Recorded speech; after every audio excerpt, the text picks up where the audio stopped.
Hi மக்களே வணக்கம். Pandian store சீரியல்ல நம்ம ராஜிக்காக வெயிட் பண்ணிட்டு இருப்பாரு நம்ம கதிர். அவங்க கோர்ஸ் முடிஞ்ச உடனே கேட்பாங்க, ஏன் நீ இன்னும் வீட்டுக்கு போலியா, உன்னதான் வீட்டில் போய் ரெஸ்ட் எடுன்னு சொன்னல, கண்ணெல்லாம் எப்படி வீங்கி இருக்கு பாரு அப்படின்றாங்க. இல்லை பரவாயில்ல, தெரியாத இடம், நீ எப்படி தனியாக ரூமுக்கு வருவ, பரவாயில்ல பார்த்துக்கலாம் வா போகலாம். கிளம்பிட்டு நேராக ஹோட்டல் போகிறாங்க. ஹோட்டல் போயிட்டு ரொம்ப சந்தோஷமாக பிடிச்சதெல்லாம் சாப்பிட்றாங்க. ரொம்ப ரொமான்டிக் மூடில் தான் இருக்காங்க. கோர்ஸில் என்ன நடத்துனாங்க எல்லாம் கேட்குறாங்க. அதை பற்றி பேசிகிட்டு இருக்காங்க.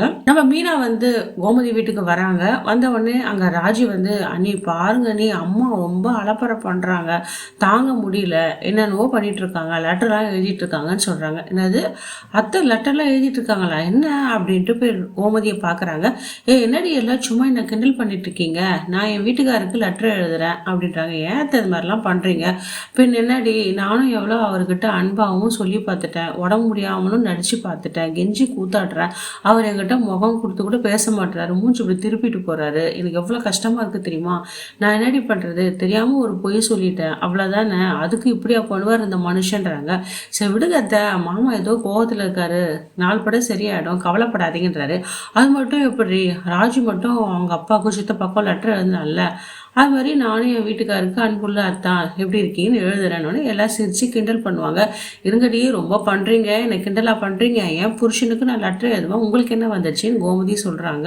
சரி ஒரு வழியாக என்ன பண்ணுறாங்க, கோமதி வந்து ரொம்ப ஃபீல் பண்ணுறாங்க. என்ன பண்ணுறது, நான் ஏதோ தப்பு பண்ணிட்டேன், ஆனால் என் மனசை ரொம்ப நோவடிச்சிட்டாரு உங்கள் மாமா, எவ்வளோ கெஞ்சி கூத்தாடியும் நான் வந்து ரொம்ப ரிக்வஸ்ட் பண்ணி என்னை மன்னிச்சிருங்கன்னு சொல்லிட்டு கேட்குறேன். அப்போ கூட இந்த மனுஷன் என்னை திரும்பி பார்க்காத போகிறாரு வீம்புக்குன்னுன்றாங்க.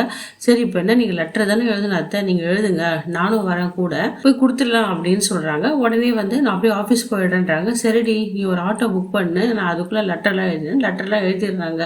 அன்புள்ள கணவருக்கு கோமதி என்னை மன்னிக்க மாட்டீங்களான்னு சொல்லிட்டு அவங்க மனசில் என்ன நினைக்கிறாங்களோ எல்லாமே நம்ம கோமதி எழுதிடுறாங்க. முத்துவேலு சக்திவேலு ஏதோ பேசிட்டு இருக்காங்க அவங்க வீட்டு வாசப்படல. இவங்களை பார்த்தோன்னே ரொம்ப டென்ஷன் ஆயிடுறாங்க. நான் கோமதி, எங்கள் வீட்டுக்காரர் பேசாத காரணம் இவங்க 2 பேர் தானே, வராததுக்கு இவங்கள என்ன பண்ணுறப்பாருன்ட்டு சண்டைக்கு போகிறாங்க. அங்கே மருமக மீனை தடுக்கிறாங்க. வேணாத்த, ஏற்கனவே நடந்த பிரச்சனைலாம் போதும், இப்போ ஏதோ வாய் கொடுத்து நீங்கள் மாட்டிக்காதீங்கன்னு, அதெல்லாம் சும்மா இருடி, நான் இவங்களை ஒரு வழி பண்ணுறேன்னு சொல்லிட்டு 2 பேர்கிட்ட பேசுகிறாங்க. இப்போ 2 பேருக்கும் உங்களுக்கு நிம்மதியா, நான் என்ன தப்பு பண்ணேன், ஏதோ விட்ட குறை தொட்ட குறைக்கு வந்து நீங்கள் எனக்கு உதவி செஞ்சீங்க, அதுக்கெல்லாம் நான் நன்றி சொல்லிட்டு தானே வந்தேன், உங்கள் வீட்டுக்கு வந்து ஆசையை விருந்து கூப்பிட்டேன், அதுக்கும் நீங்கள் வந்து சந்தோஷமாக சாப்பிட்டு போனீங்களா, இல்லை தேவையில்லாதமாக என்கிட்ட பிரச்சனை பண்ணீங்க அப்படின்ட்டு ஆரம்பிக்கிறாங்க. உடனே நம்ம சக்திவேலு வந்து ஆரம்பிச்சிட்டாருங்க, மீசையை முறுக்கிட்டு, இப்போ என்னத்துக்கு வந்து கத்துற, போ உங்கள்கிட்டலாம் பேச வேலை இல்லை, ஆள் இல்லை, சரி போ, யார் முகத்தில் முடிச்சான்னு தெரியல, என்ன பிரச்சனைன்றாங்க. ஆமாம் நீ தானே வந்து என் அண்ணன் பொண்ணு கல்யாணம் பண்ணி வச்ச, தப்பெல்லாம் நீ பண்ணிட்டு இப்போ இதுக்கு ரொம்ப வயசாவிடால பேசுறியே, நம்ம சக்திவேல் கேட்குறாரு. ஆமாம் நான் தான் கல்யாணம் பண்ணி வச்சேன், ஏன்னா நம்ம குடும்பமானம், ஏன் உங்கள் வீட்டு குடும்பமானம் போகக்கூடாதுன்னு சொல்லி தான் நான் பண்ணி வச்சேன், இதில் என்ன தப்பு இருக்குது, அதுக்குன்னு என்ன ஒன்று பேசுவீங்களா, வந்தீங்களா கூப்பிட்டாங்களா சாப்பிட்டு போக வேண்டியது தானே, நான் என்ன உங்ககிட்ட ஒட்டு வர வாடகத்துக்காக வந்தேன், உங்கள் புத்தி தான் தெரியுமே, நீங்கள் திருந்தவே மாட்டீங்கன்ட்டு, அப்பா போதுடா சாமி, உங்கள் ஒட்டும் வேணாம் உறவும் வேணாம் அப்படின்னு நம்ம கோமதி ஆத்திரத்தோட சொல்கிறாங்க. நாங்களாக தான் சொல்கிறோம், நீ தானே வந்து கூப்பிட்ட, நாங்களே வந்தோம், அது கூட நாங்கள் வர்றதே இல்லை, உங்கள் அம்மா தான் கத்திக்கிட்டே இருந்தாங்க அங்கே போகலாண்டா அதுக்காக தான் நான் வந்தோன்னு இவங்க சொல்கிறாங்க.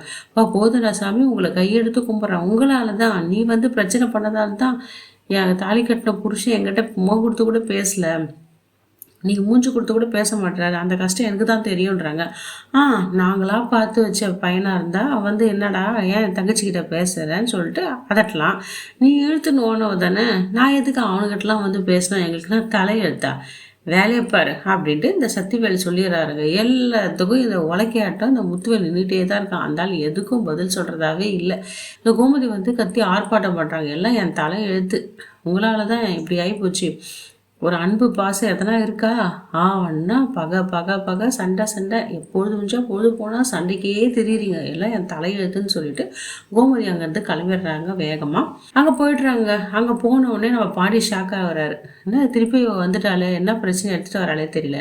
நம்ம சரவணன், அம்மா என்னம்மா ஆச்சு, உனக்கு தான் உடம்பு முடியலையே, நீ ஏமா வந்த அப்படின்றாங்க. அதெல்லாம் ஒன்றும் இல்லைடா, எனக்கு உடம்புலாம் நல்லா தான் இருக்குது, நான் உங்களை பார்க்க தான் வந்தேன் அப்படின்னு வராங்க. இதை பார்த்தா பாண்டியெல்லாம் ஷாக் ஆகுறாரு. என்னம்மா நடிக்கிறா பற்றியா, எனக்கு அப்பயே தெரியும் நடிச்சுட்டு தான் இருக்கான், வீம்புக்குனே இங்கே வந்திருக்காள், என்ன பண்ணுறதுன்னு சொல்லிட்டு நம்ம பாண்டியனை யோசனை பண்ணிட்டு இருக்காரு. இந்த எபிசோடு உங்களுக்கு பிடிச்சதா மக்களே, லைக் பண்ணுங்கள், ஷேர் பண்ணுங்கள், கமெண்ட் பண்ணுங்கள். அடுத்த வார வீடியோவில் உங்களை சந்திக்கிறேன். நன்றி, வணக்கம்.